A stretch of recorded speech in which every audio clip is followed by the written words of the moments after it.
Eu vou convidar você a fazer a gentileza de abrir a sua Bíblia na Epístola do Apóstolo Paulo aos Romanos, no capítulo de número 12.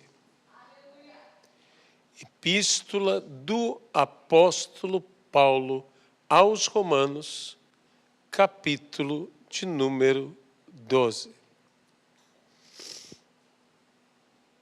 A partir do versículo de número 3, e nós estaremos dando especial atenção ao versículo de número 7.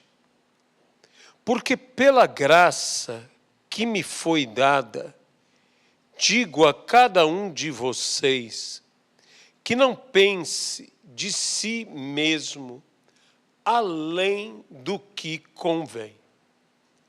Pelo contrário, pense com moderação, segundo a medida da fé que Deus repartiu a cada um. Porque assim como num só corpo temos muitos membros, mas nem todos os membros têm a mesma função, assim também nós, embora sejamos muitos, somos um só corpo em Cristo e membros uns dos outros. Temos, porém, diferentes dons, segundo a graça que nos foi dada. Se é profecia, seja segundo a proporção da fé.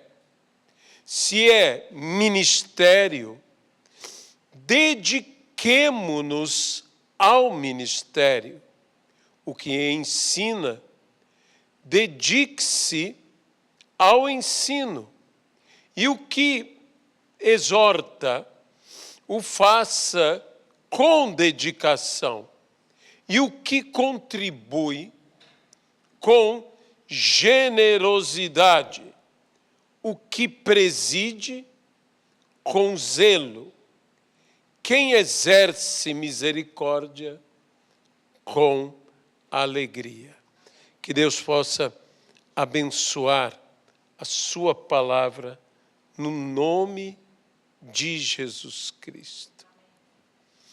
Esse é um texto tão interessante, onde Paulo está falando sobre os dons espirituais, e na continuidade deste texto, Paulo inclusive fala sobre as virtudes recomendadas. Para quem?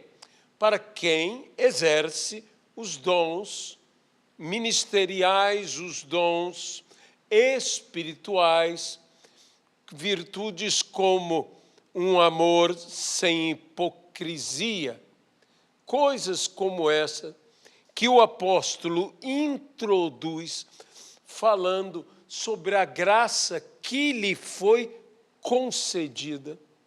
E ele, nesta mesma graça, a cada um que tem a sua própria graça, o apóstolo Paulo diz que não devemos pensar a nosso respeito além do que convém.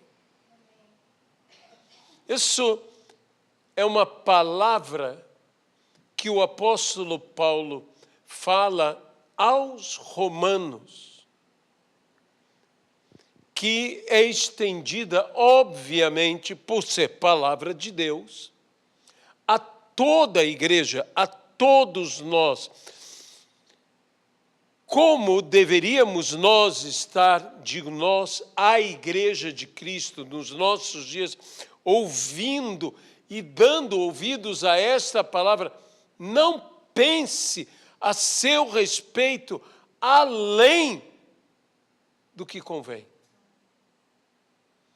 Não se estribe em orgulhar-se, envaidecer-se, em estar assim altivo ou arrogante. E por isso, dentre tudo o que Paulo fala, e fala de dedicação, de estarmos dedicados a Deus, dedicados aos irmãos, dedicados no serviço dos dons espirituais. Parte encontramos sobre os dons espirituais em Coríntios, parte encontramos sobre os dons ministeriais em Éfeso, mas em Romanos encontramos aquilo que alguns estudiosos chamam a esta lista de dons funcionais, de dons ou de uma lista complementar aos dons espirituais. E que entre eles se fala sobre o ministério. A palavra ministério significa literalmente serviço. Se temos ministério, seja ele qual for, um ministério de louvor, um ministério de socorro, um ministério de amparo, um ministério de governo, nós temos esse ministério para servir, nunca para sermos servidos. E por isso mesmo, por mais glorioso, maravilhoso, majestoso que possa ser um ministério, isso não deve encher o nosso coração de vaidade. Se estamos para servir, somos servos. E se somos servos, isso implica em uma ideia de pequenez. É interessante que a palavra que deu origem, a palavra latina, que deu origem à palavra minister, que é ministro ou ministério,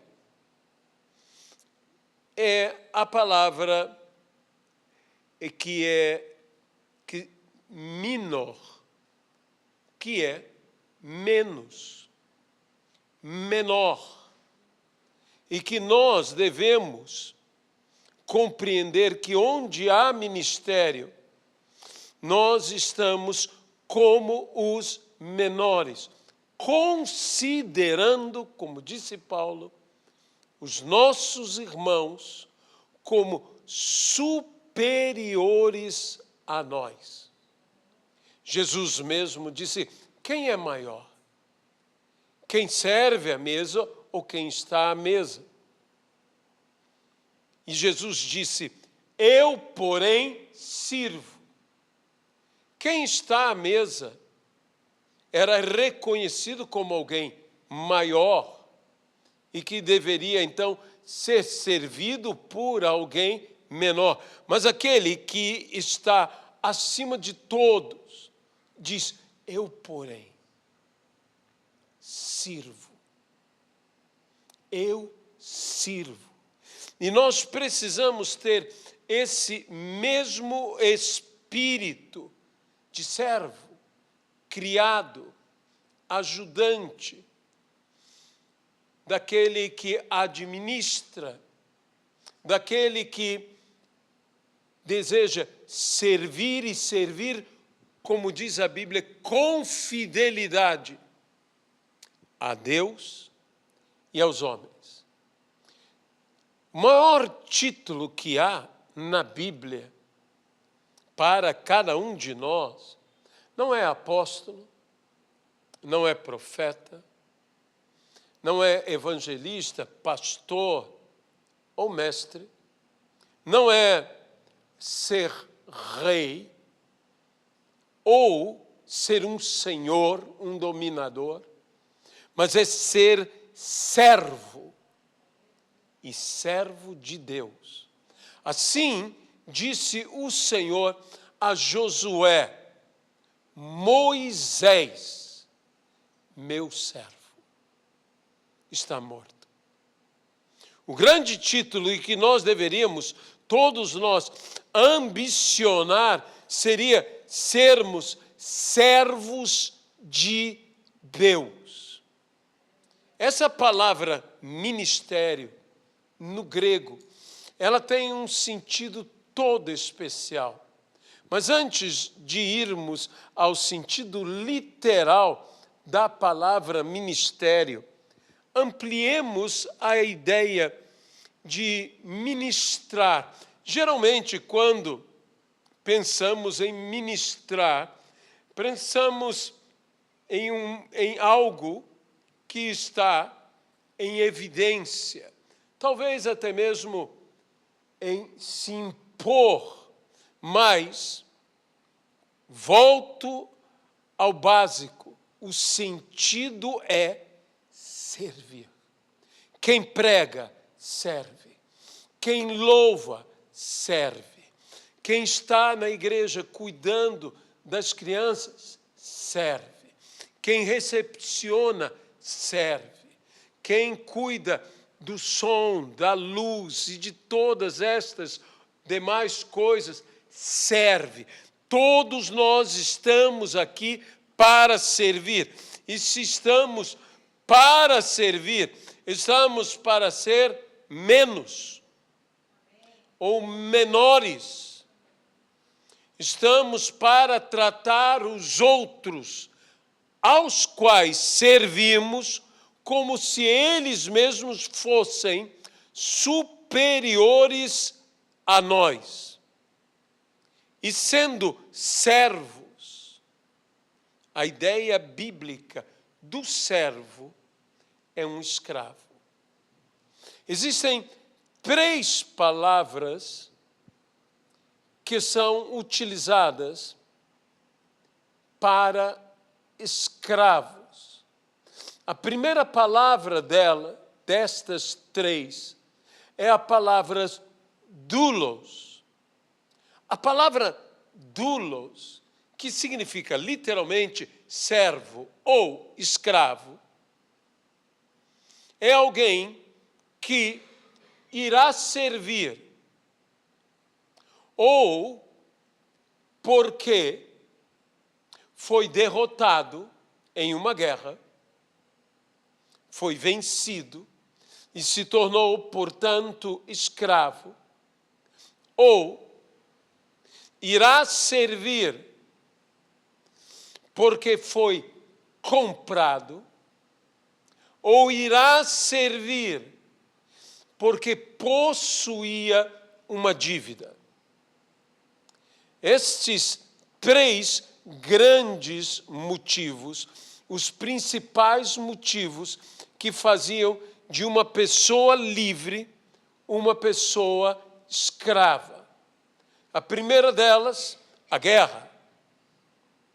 E porventura nós não fomos vencidos, conquistados por Jesus Cristo na cruz do Calvário? Jesus venceu todo principado e potestade, humilhando-os na cruz do Calvário, mas também nos venceu e nos conquistou na cruz do Calvário. Por isso, eu particularmente gosto de usar não tão somente a palavra corretíssima, aceite a Jesus, mas usar a palavra renda-se a Jesus. A todos quanto o aceitaram, deu-lhes o poder de serem feitos filhos de Deus. Mas eu tenho que me render. É uma entrega total. Ele triunfou, ele me conquistou, ele venceu. Quando a Bíblia fala do preço a ser pago para seguir a Jesus, Jesus diz: qual é aquele que antes de construir uma torre não se assenta e planeja para ver o custo? Há um custo para seguir ao Senhor Jesus. Mas Jesus também diz: qual é aquele rei que, indo lutar com outro rei, não calcula? E se aquele rei é mais poderoso do que ele, não envia embaixadores para saber os termos de paz? Este Rei dos Reis e Senhor dos Senhores é mais poderoso do que qualquer um de nós. E quando nos rendemos a Ele, não somos nós que estabelecemos os termos de paz. É Ele quem estabelece os termos de paz. Diga, Senhor, o que o Senhor quer. O que o Senhor quer de mim. Eu agora sou teu servo. Sim, somos filhos dele. Ele nos conquistou, nos adotou. Nós tomamos sobre nós o seu nome, nome pelo qual somos salvos. Mas nós nos entregamos, somos escravos de Cristo. Escravos de Deus. Servos de Deus. É melhor, à semelhança de Moisés, ser um servo de Deus nesta terra do que ser um faraó neste mundo. Maior é aquele que é um servo de Deus. E é o que nós desejamos, de fato, ser. Mas existe outra palavra muito usada nas Sagradas Escrituras, que é a palavra diácono. Diácono era um escravo que administrava, que cuidava dos interesses e dos negócios do seu senhor.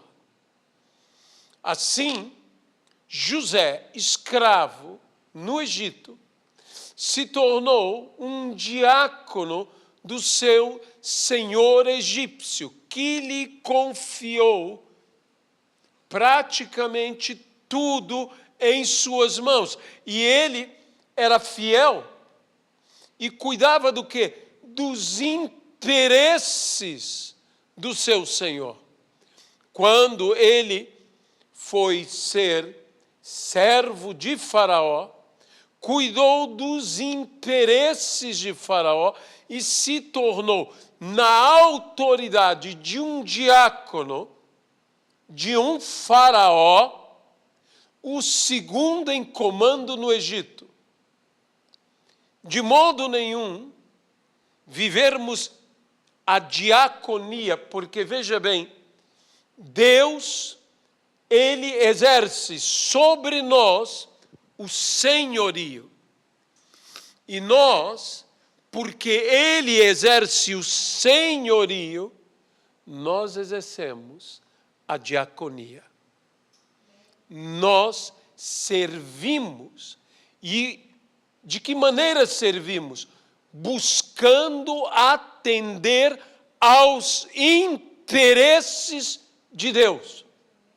Não aos nossos interesses, mas aos interesses de Deus. O servo bom e fiel.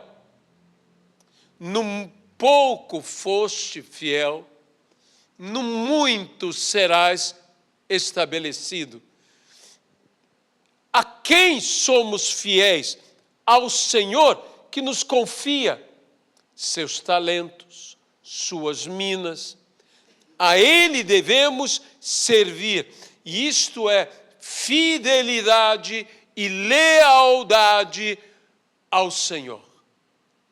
E nunca devemos confundir a autoridade que nós temos.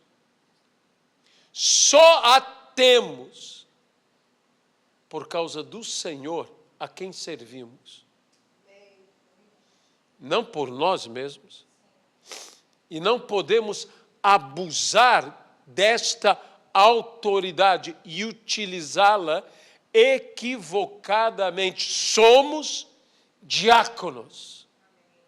E não estou falando sobre bispos, diáconos, embora possa se aplicar igualmente ao diácono que serve às mesas, mas estou falando sobre a diaconia, que todos nós temos que exercer na casa de Deus, servindo com lealdade e fidelidade ao nosso Senhor, não maltratando nesse serviço os nossos conservos. Sendo servos, como eu disse, bons e fiéis. E onde há fidelidade, há multiplicação de tudo o que o Senhor nos confia.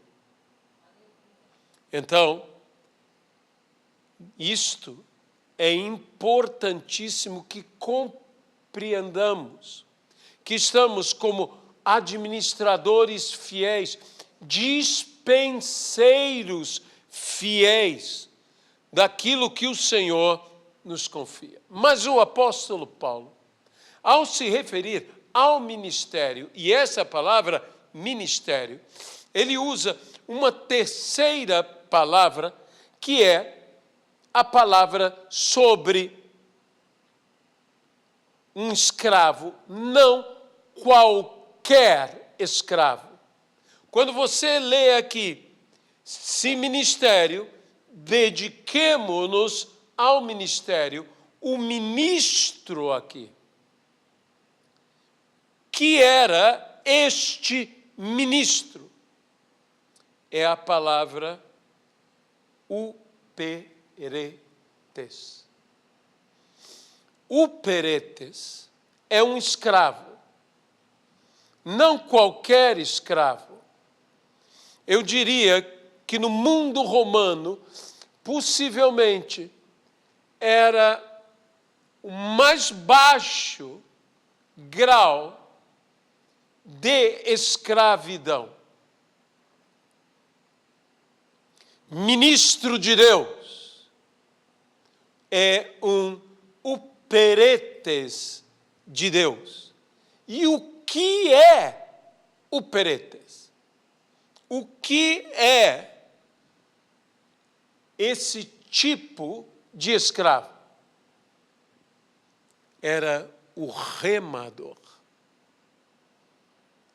das galés ou galeras romanas, dos navios romanos. Aqueles homens esquecidos no porão do navio,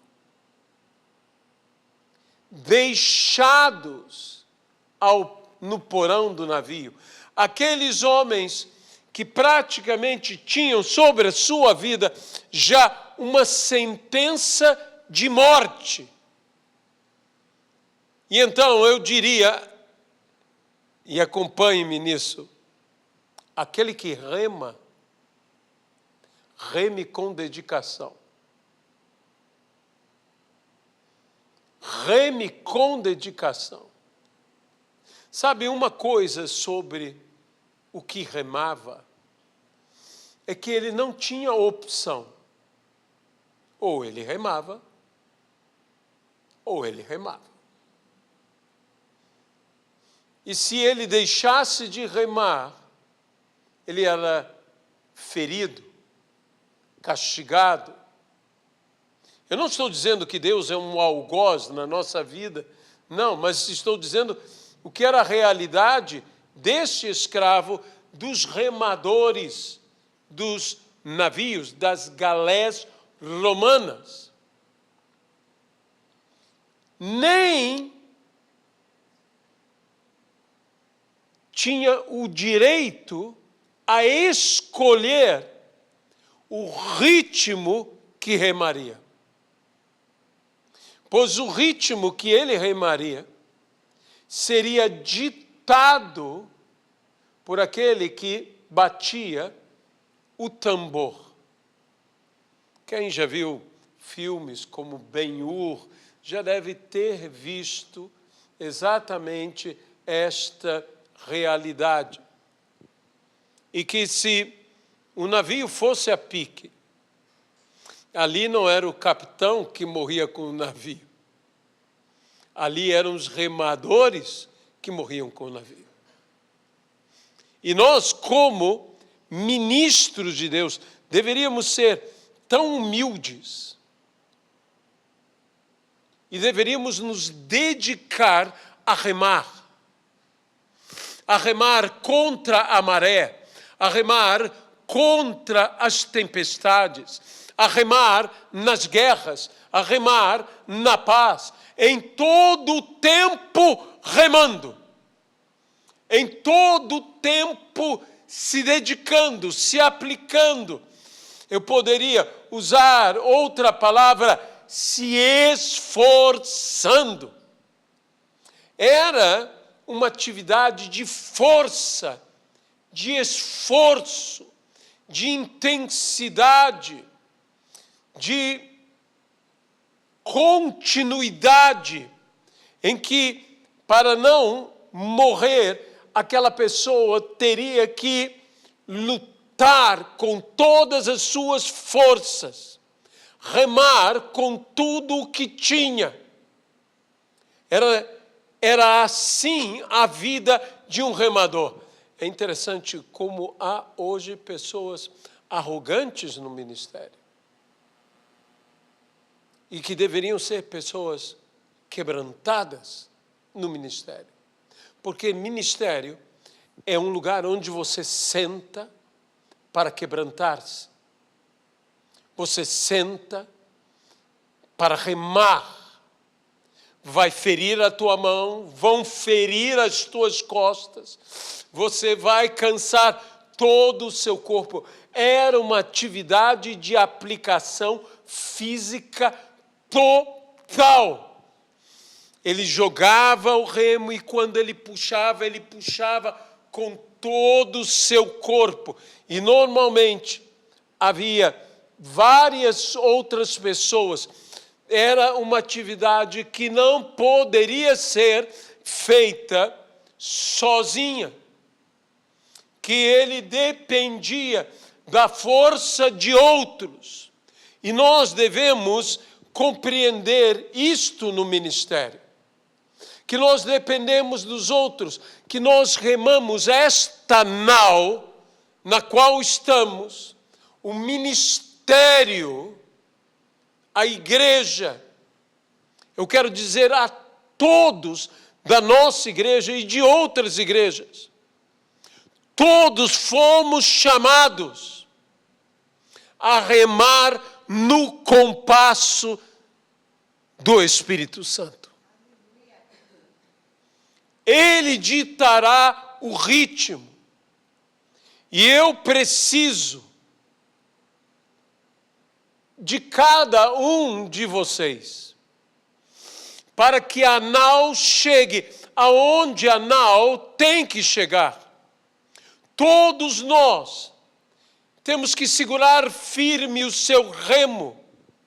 Haverá pessoas à minha frente, pessoas atrás de mim, segurando os seus remos. Haverá pessoas à minha direita e pessoas à minha esquerda, segurando os seus remos. E nós teremos que obedecer o compasso do Espírito Santo. E então a igreja, o ministério, chegará aonde ele tem que chegar. E mesmo que não haja ventos, mesmo que não haja a força dos ventos, mesmo que não haja correntezas que nos levem, os remos nos levarão. E nós precisamos nos tornar remadores. Nós precisamos remar em tempo bom e em tempo ruim. Precisamos nos tornar remadores que remam a favor da corrente e contra a corrente. Temos que nos tornar remadores que remam quando todo o vento nos auxilia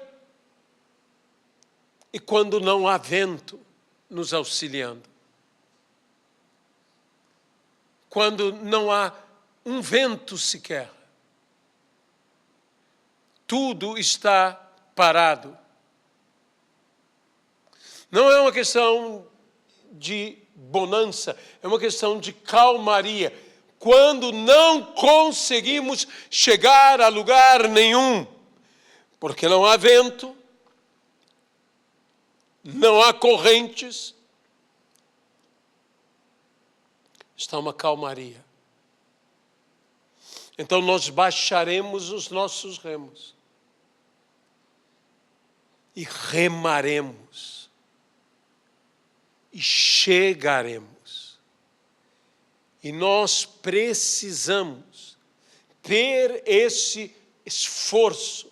Sabe, uma das competições mais interessantes é a competição de remo ou de canoagem, quando você vê várias pessoas remando, todos eles em sincronia, todos eles em harmonia. A igreja tem que viver assim. É assim que o meu, o teu, o ministério de cada um, todos sendo cooperadores uns dos outros. Isso é exercer um ministério dentro da igreja. É ser um ministro de Deus. Amém? Se ministério, dediquemo-nos ao ministério. Nos esforcemos no ministério. Se remamos, esforcemo-nos para remar. Não paremos de remar. A única forma de um remador parar de remar, sim, havia descansos, mas ele só largará o remo morto. Ministério é algo que Deus nos dá para sempre. Não é um castigo, quero aclarar. Não é um castigo. É uma dedicação. Porque nós não fazemos este ministrar porque somos forçados, fazemos de bom grado.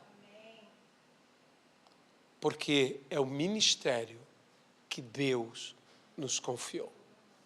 Senhor nosso Deus, nós entregamos esta humilde palavra, mas eu te peço que o Senhor nos dê a todos nós, a toda a nossa igreja, que o Senhor nos dê,